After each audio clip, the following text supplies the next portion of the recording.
Tony Poland of Tony's Bodywork here. Hamstring stretch. This comes from Iyengar yoga. Very important to keep both knees locked straight. Don't overlock your knee if you have a tendency to overextend in your knee. Assuming that you don't have any knee issues to be concerned with, keep that knee nice and straight. If you have a tendency to hyperextend in your knee, then just keep a micro bend in the knee. But basically we want the knee, both knees nice and straight. 1 foot forward, 1 foot back.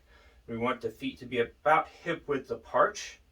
The toes on the front foot pointing straight forward. The back foot should be pointing out at a 45-degree angle. Make sure that your hips are then square with that front leg here. Again, both knees straight.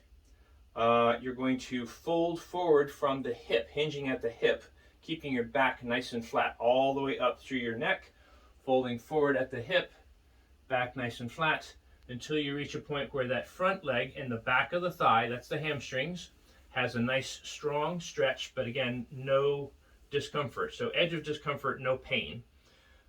From this point, this should be a nice strong hamstring stretch for both the inside and the outside hamstrings. You can reach out to a wall, a table, a chair, even to the floor, and hold that for a minimum of 30 seconds.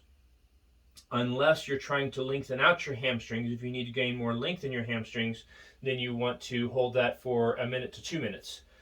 To dial this into my favorite part about this hamstring stretch, you can dial that into the outside of the hamstrings by taking your torso across the thigh, and that'll move most of the stretch into the outside of the thigh. Or if I bring my torso to the inside, I can dial the stretch more into the inside of the hamstrings. So you find the tightest spot and target that area. Hold it for a minimum of 30 seconds.